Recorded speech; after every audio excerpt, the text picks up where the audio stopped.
মর্যাদা দিয়েছে, নারীদের জন্য ইসলাম কি কড়া আইন করেছে।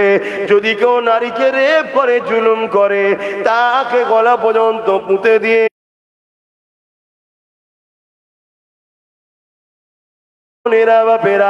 আজ সমাজে যদি কোন ছেলে নারীকে রেপ করে, হত্যা করে, জুলুম করে, যদি সেই ছেলেটাকে হত্যা করে দেওয়া হয়, সেই ছেলেটাকে যদি মেরে দেওয়া হয়, প্রকাশ্যভাবে তার শাস্তি দেওয়া হয়, তাহলে বলুন তো দেখি এই সমাজে আর কোন নারীকে রেপ করার কেউ কি সাহস পাবে? এই যে অস্টা করছে, এটা ইসলামের পক্ষে করছে না বিরুদ্ধে? আমি সব জিজ্ঞেস করছি কেন, বুঝতে পারছি? অসুবিধা হচ্ছে? একটু কথা বলতে হবে, একা একা ভাল লাগছে না।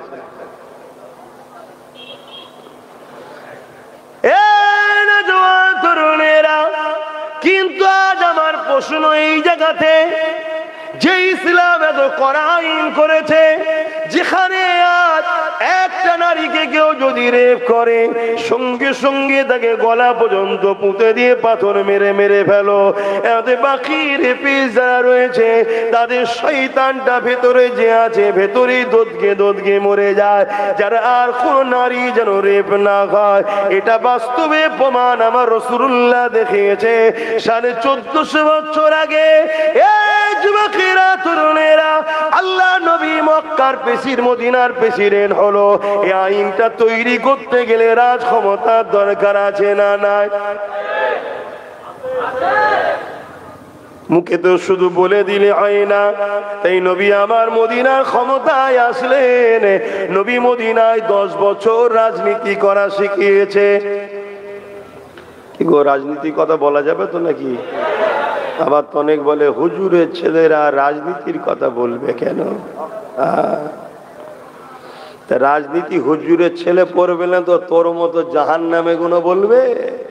হুজুরের ছেলেরাই বলবে। বলা বন্ধ হয়ে গেছিল কেন? আমাদেরকে ঝোড়া চাপাতে দিয়েছিল। মৌলী সাহেব, হাফেজ সাহেবেরা বোতলে ফু দেবে আর বাবারা বাবারা করবে, শুধু এই লাইনে চলে গেছিল। আর বাজারে সব জায়গায় মাতব্বর, গেঁজাখোর, মাতাল, পাক পবিত্র জানে না জ্ঞান, তারা সব জায়গায় মাতব্বর হয়ে লাঠি ঘুরাচ্ছিল। হ্যাঁ, যেই ধরিছে বা সব কেড়ে কেড়ে কেড়ে করে উঠেছে একদম ভুরু, তাই তো নাকি?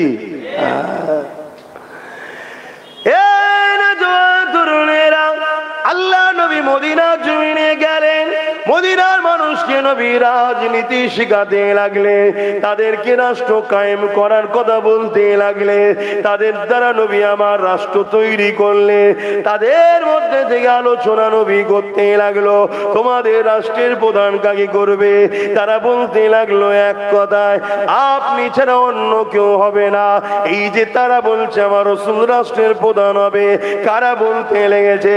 যাদের মধ্যে থেকে 70% উপরে ইহুদি ছিল, এখন পূজারী, মূর্তি পূজারী ছিল, খ্রিস্টান ছিল, বিভিন্ন ধর্মের লোক ছিল, তারা সবাই এক কথাতে মুহাম্মদ রাসূলুল্লাহকে মেনে নিল। আমার নবী পাক মদিনার রাষ্ট্রপ্রধান হলে তিনি এমন করে রাষ্ট্রপ্রধান হয়ে এলান করে দিলে, বিভিন্ন কাজ করে এলান করলে, তার মধ্যে এলান হলো বাবারা কেউ যদি রেপ করে তার জন্য এই শাস্তি রয়েছে। যুবকেরা মন দিয়ে শোনো, 1450 বছর হয়ে গেল ওই যে আইনটা নবী চালু করে দিল, সেই দিন থেকে আজকের দিন পর্যন্ত মদিনার জমিনে নারীরা রেপ তো দূরের কথা, আজকে দিন পর্যন্ত মদিনার জমিনে কোন নারীকে ইফটিজিং, টিটকিরিও মারা হয় না। আরো জোরে বলুন সুবহান। এটা কি আমাদের গর্ব নয়? কি এটা আমাদের গর্ব নয়? আচ্ছা, লড়ুক না, ভাঙবে না, অসুবিধা নেই, দেখে নিয়েছি। শুনছেন তো নাকি?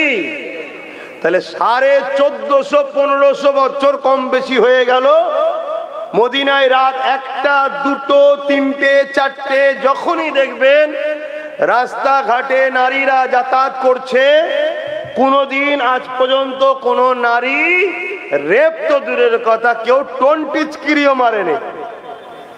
কেন? সেখানে নিজাম, সেখানকার আইন, সেখানকার সিস্টেম মুহাম্মদ আরবি সাল্লাল্লাহু আলাইহি সাল্লাম করে দিয়েছে। সেই আইনকে তারা আরো শিরোধার্য মেনে নিয়েছে। রেপ যদি কেউ করে তার একটাই শাস্তি, প্রকাশ্য মৃত্যুদণ্ড। কথা মাথায় ঢুকছো না? ঢোকে না? আর আমরা যদি দেখি সমাজে যারা রেপ করছে তাদের বিরুদ্ধে সরকার উকিল লাগাচ্ছে, তাহলে সে রাজ্যে সে দেশে রেপ হবে না? হবে না? কথা বলছেন না তো? এইটা সমাজকে একটু জানানো দরকার আছে না? নাই? যে রেপিস্টদের সাপোর্ট করে, যে রেপিস্টদের সাপোর্ট করে সে কি ভালো মানুষ? সে কি নারী জাতকে সম্মান করলো না অপমান করলো? এবার যখনই বলবো তখন বলবে এ হজ করার কি দরকার? কেন?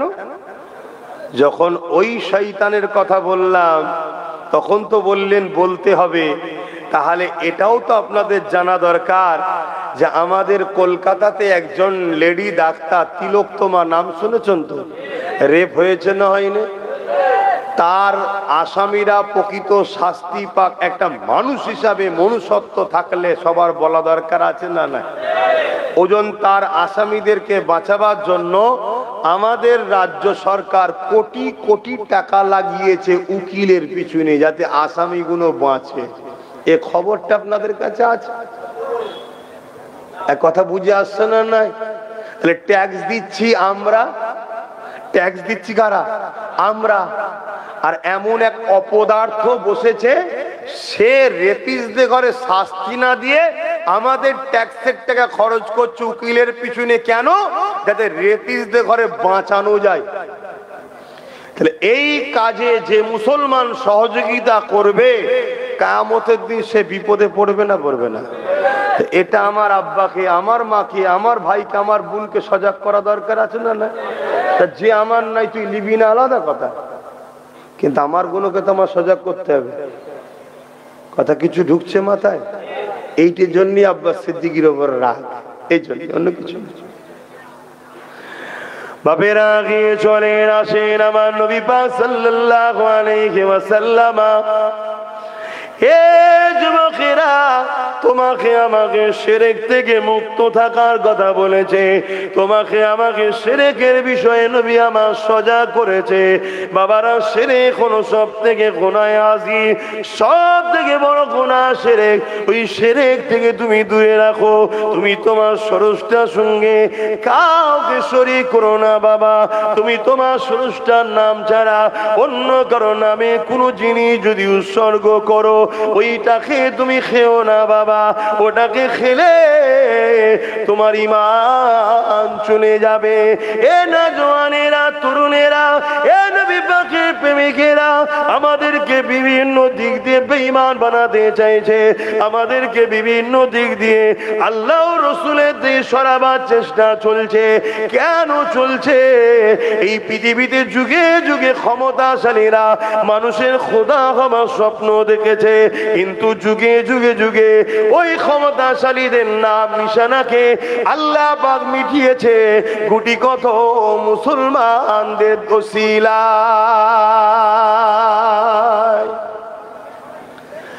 এ নওজওয়ানেরা, ফিরআউনকে আল্লাহ মিটিয়ে দিয়েছে সামান্য মুসলমান, গুটি কত মুসলমানের দ্বারা। এ যুবকেরা, নমরুদকে আল্লাহ মিটিয়েছে গুটি কত মুসলমানের দ্বারা। বদরের জমিনে আবু জেহেল, উতবা, সাইবার মতো বিশাল বাহিনীকে আল্লাহ পাক নেস্তেনাবুদ করে দিয়েছে গুটি কত মুসলমানের দ্বারা। মাত্র 313 জন ছিল, এদের হাতে কারো অস্ত্র ছিল না, অথচ আবু জেহেলের সংখ্যা 1000 ছিল, তাদের হাতে অস্ত্র ছিল, তারা উট ঘোড়ার পিঠে চেপে এসেছিল। আর এই গুটি কত মুসলমান 313 জন যিনারা ছিলেন, ইনাদের হাতে খাজুরের ডাল ছিল। ইতিহাস আপনারা সবাই জানেন। এ যুবকেরা, তরুণেরা, বাপেরা, ওই লড়াইয়ের ময়দানে কাতার ঠিক হতে লেগেছে। ওই কাতারের মধ্যে দুটো ছোট ছোট বাচ্চা দাঁড়িয়ে রয়েছে। আল্লাহ নবী ওই দুটো বাচ্চার কাছে আগিয়ে গেল।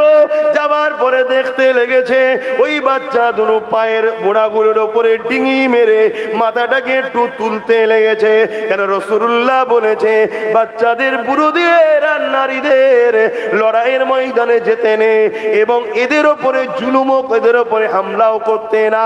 এই যুবকেরা তরুণেরা এই দুটো বাচ্চা মনে করতে লেগেছে আমরা ছোট ছোট বাচ্চা, আল্লাহ নবী আমাদেরকে নাও নিয়ে যেতে পারে, এই জন্য পায়ের বোড়াগুলোর উপরে ভর দিয়ে পায়ের উংলি গুলোর উপরে ভর দিয়ে ডিঙি মেরে ঠেলে মাথাকে হাইট করতে চাইছে যাতে রাসূলুল্লাহ মনে করে এখনো বড় আমাদেরকে চান্স দিয়ে দেয়।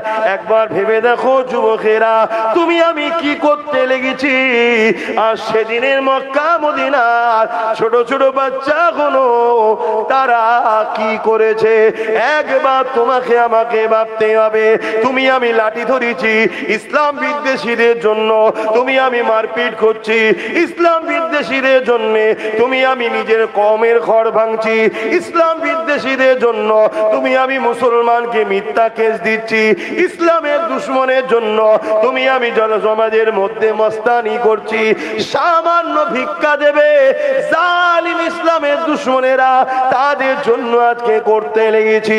মনে রেখে দিও তোমার দ্বারা প্রথম আমাকে মিটানো হবে, তারপরে যখন আমি মিটে যাব তোমার পালা আসবে সেও কিন্তু তোমাকে মিটিয়ে দেবে। শুনছেন তো? মীর জাফর নাম শুনেছেন তো? প্রথম তাকে দিয়ে সিরাজউদ্দৌলাকে মিটালো। কেন সিরাজউদ্দৌলা পর্যন্ত পৌঁছানো সম্ভব হচ্ছিল না ব্রিটিশদের, তাই মীর জাফরকে দিয়ে সিরাজউদ্দৌলাকে প্রথম মিটিয়ে দিল। সিরাজউদ্দৌলা যখন শেষ ক্ষমতায় চলে এলো ব্রিটিশ মীর জাফরকে ডেকে বলছে হারা তুই যদি তোর জাত ভাইকে মারতে পারিস তা আমাদেরকে কি ছেড়ে দিবি সুযোগ পেলে? কামানের সামনে দাঁড়িয়ে ওকে মেরে দিল। জিসাম মুসলমানরা আজকের এই ব্রিটিশদের দালাল এদের সাথ দিচ্ছ, এই জালিমদের সাথ দিচ্ছ, মনে রেখে দিও এদের দ্বারা তোমাদের ঘরে যে ইরা আমাদের পিছনে লড়াচ্ছে, আমাদের উপরে হামলা করাচ্ছে, আমাদেরকে গালিগালাজ দিয়াচ্ছে, যেদিন মিটে যাব আমরা সেদিন মনে রাখবে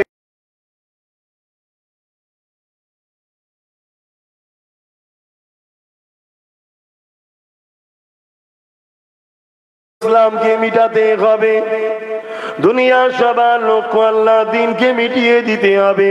তাই যুবকদেরকে একটু বুঝাই আমি, কেননা তোমার আমার দায়িত্ব রয়েছে কিয়ামতের দিনে আল্লাহ পাকের কাছে জবাবটা দিতে হবে। ওরে আমার বান্দারে হাত দিয়েছিলাম আমি, এই হাতে তুই কি করেছিস বল। ওরে আমার বান্দারে পা দিয়েছিলাম আমি, এই পায়ে তুই আমার জন্য কি করেছিস বল। ওরে আমার বান্দারে জবানে কথা দিয়েছিলাম আমি, এই জবানে আমার জন্য কি করেছি বল। আজ মুসলমানের ঘরে ছেলেরা এই হাত দিয়ে মসজিদ তৈরি করা তো দূরের কথা, এই হাত দিয়ে মাদ্রাসাকে বাঁচানো তো দূরের কথা, যারা মসজিদ মাদ্রাসাকে মিটিয়ে দিচ্ছে মুসলমানের ঘরে ছেলেরা তাদের ঝান্ডা ধরে ঘুরে বেড়াচ্ছে, তাদেরকে শক্তিশালী করার জন্য তাদের হয়ে মারপিট করতে লেগেছে। মনে রেখে দিও কিয়ামতের দিন আল্লাহ পাক কিন্তু তোমাকে এই হিসাবটা নেবে, ছাড়বে না। এই কথাগুলো আমার কমকে ভাবানো দরকার আছে না নাই? আজকে মাদ্রাসা ভাঙা হচ্ছে না হয়নি? কথা বলুন, কারা ভাঙছে? কথা বলছে না, কারা ভাঙছে বলবেন? এই তো বললেন ভাঙা হচ্ছে, কারা ভাঙছে? কেন্দ্রের বিজেপি সরকার মাদ্রাসা ভাঙছে, ভাঙছে না ভাঙেনি? কথা বলছো না তো? আর আমাদের রাজ্য সরকার মাদ্রাসা বাঁচাচ্ছে তো, কথা বলছে না? না ইনার বিষয়ে বলা যাবে না, ভাঙে ভাঙুক নাকি? কেন ইনি আমাদেরকে তো কিছু ভিক্ষা দেয়, অতএব মাদ্রাসা ভাঙে, ভাঙুক যাক। ও আমাদেরকে দেয়নি, ও কেন ভাঙবে? ও যদি ভিক্ষা দেয় ভাঙে, ভাঙবে, অসুবিধা নেই, এরকম ব্যাপার নাকি?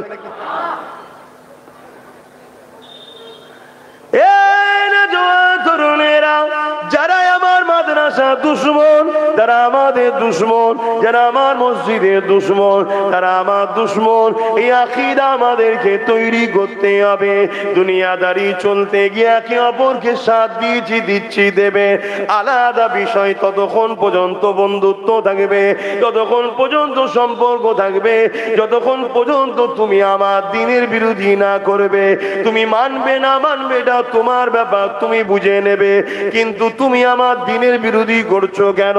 তুমি যদি নাও মানো, মানুষ হিসাবে তোমার সঙ্গে আমি মিশবো, কিন্তু আমার দ্বীনের বিরোধী যদি করো তাহলে তোমার সঙ্গে আমার মিশা সম্ভব না। কেননা রাসূলুল্লাহ জানিয়ে দিয়েছে, অন্যায় দেখলে হাত দিয়ে রোখো, হাতে যদি রুখতে না পারো মুখ দিয়ে প্রতিবাদ করো, মুখ দিয়ে যদি প্রতিবাদ করতে না পারো অন্তর থেকে ঘৃণা করে নাও। এ যুবকেরা, তরুণেরা, বাপেরা, তাহলে আজকে কেউ মাদ্রাসা ভাঙবে, কেউ মসজিদ ভাঙবে, কেউ মাদ্রাসা শিক্ষা বন্ধ করে দিয়ে ইসলামের শিক্ষা কেন্দ্র, ইসলামের ভান্ডার যেখানে, সেই কেন্দ্রগুলোকে যারা মিটাতে চাইবে এদেরকে হাত দিয়ে রুখা দরকার আছে না? না। আল্লাহ নবী বললেন হাত দিয়ে রুখতে, যদি হাত দিয়ে রুখতে না পারো মুখ দিয়ে প্রতিবাদের দরকার আছে না? না। যদি মুখেও প্রতিবাদ করতে না পারো আল্লাহ নবী বললেন অন্তর থেকে ঘৃণা করে দূরে সরে যাও।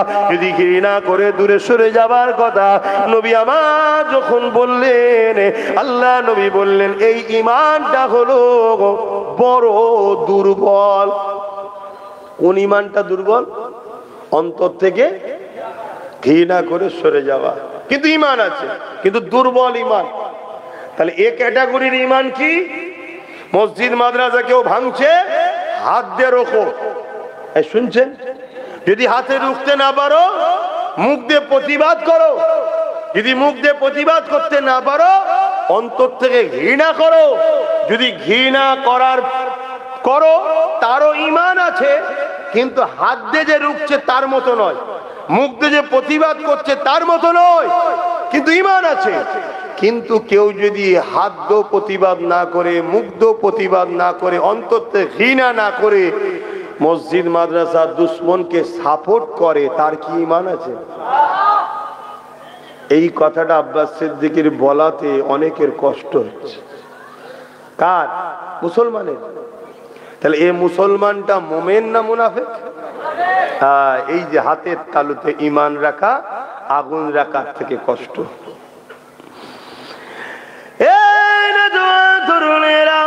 আল্লাহ নবী কত কষ্ট করেছে যে দিন ইসলামের জন্য, আর দুনিয়ার কারো স্বার্থের জন্য, তুমি ঘর বাড়ি টাকা পয়সা স্বার্থের জন্য আমার নবী দুশমনদের বিরুদ্ধে কথা বললে তোমার দিলে যদি ব্যথা হয়, কষ্ট হয়, মনে রেখে দিও তুমি মুনাফিক হয়ে গেছো। তোমাকে কলেমা রদ্দ গোপন করে নিয়ে নতুন করে ইসলামের মধ্যে আসতে হবে। নচেত এই অবস্থায় যদি মারা যাও দুনিয়ার লোক হয়তো বুঝতে পারবে না, তোমার জানাজা তো যাবে। মিনহা খালাকনাকুম ওয়া ফিহা নুঈদুকুম ওয়া মিনহা নুখরিজুকুম তারাতান উখরা বলে তোমাকে মাটিও দিয়ে চলে আসবে। কিন্তু মনে রেখে দিও তুমি বেঈমান হয়ে গেছো, তাই কবরে তোমার জাহান্নামের আগুন আল্লাহ জ্বালিয়ে দেবে। আখিরাতটা বড় ভয়ানক হয়ে যাবে। এই না জওয়ান তরুণেরা, এই মসজিদ মাদ্রাসার জন্য, এই দিন ইসলামের জন্য আজ প্যালেস্টাইনবাসীরা তারা নিজেদের পরিবার, নিজেদের ঘর সবকিছুকে উজাড় করে দিল, কিন্তু মসজিদ আকসাকে তারা ছাড়লো না। আজও তারা লড়াই করে যাচ্ছে। আল্লাহ পাক তাদের ঈমানে এত তাকত দিয়েছে, তারা মসজিদ আকসার অপমানকে কোনোভাবে মানতে পারছে না। এক পরিবারের 5 সন্তান ছিল, 5 জন ইন্তেকাল করেছে, স্বামীও ইন্তেকাল করেছে। স্ত্রীকে মিডিয়া প্রশ্ন করছে, যা আপনার স্বামী চলে গেছে, 5টা সন্তান ছিল চলে গেছে। সেই স্ত্রী বলতে লেগেছে আল্লাহ দিয়েছে, আল্লাহ পাক ডেকে নিয়েছে, ওটা আমার কাছে বড় বিষয় না। আমার কাছে বড় বিষয় হলো আল্লাহর ঘর কোনোভাবে মিটতে দেওয়া যাবে না। আরো জোরে বলুন সুবহান।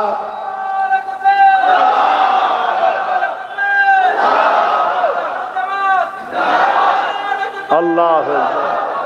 আর আজ আমাদের মুসলিম সমাজের কিছু লোক আছে, আমাদের ঈমান কোথায়? যে না সবই ঠিক আছে, মাদ্রাসা ভাঙছে ভাঙুক গে যাক, আমাকে 50,000 1 লাখ দিলেই হবে, এরম আছে না নাই? তারা আমার কথা ভালো নজরে নেবে?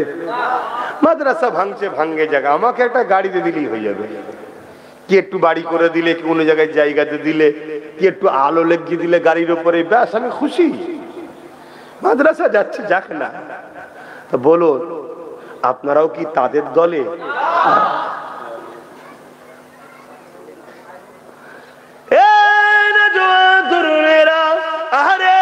নবীকে ভালোবাসার নাম ঈমান। নবীর মহব্বত যদি তোমার আমার অন্তরে থাকে, মনে রেখে দিও আমার নবী পাকের জুতা মোবারক নিয়ে কেউ যদি তুচ্ছ তাচ্ছিল্য করে, সে সঙ্গে সঙ্গে কাফের হয়ে যাবে। তাহলে নবীর ঘর মাদ্রাসাকে নিয়ে তুচ্ছ তাচ্ছিল্য করলে কি কাফের হবে না? এ যুবকেরা, তরুণেরা, আল্লাহর কোরআনকে নিয়ে কেউ তুচ্ছ তাচ্ছিল্য কি কাফের হবে না? আজ আমি হক কথাগুলো বলছি বলে আজ একদল মানুষ আমার পিছনে লেগে গেছে। কোন অসুবিধা নাই, আরো লাগো। পুরো দুনিয়া যদি আমার মোকাবেলায় চলে আসে, আমি তথাপিও তাদের মোকাবেলায় প্রস্তুত রয়েছি ইনশাআল্লাহ। কিন্তু কোরআনের বিরুদ্ধে কেউ কথা বলবে, তাকে মেনে নেওয়া যাবে না। আজকে এই মাদ্রাসায় কোরআন শিক্ষা দেওয়া হয়, এই কোরআনের কতটা সম্মান, কতটা মর্যাদা। কিয়ামতের দিনে আল্লাহ পাক এই কোরআনকে সুন্দর করে সাজাবে। এই কোরআন আল্লাহ পাকের আরশে আজিমের নিচে এমন করে কুদরতি ভাবে ঘুরতে থাকবে। আল্লাহ পাকের ক্ষমতা আছে না নাই? এ যুবকেরা, ওই লাউহে মাহফুজে যে রক্ষিত রয়েছে, যে কোরআন ধারাবাহিক ভাবে রোজার মাসে আমার রাসূলুল্লাহর উপরে নাজিল আল্লাহ করেছে, ওই কোরআনকে আল্লাহ সুন্দর করে সাজিয়ে দেবে। আল্লাহর আরশে আজিমের নিচে খোরাখুরি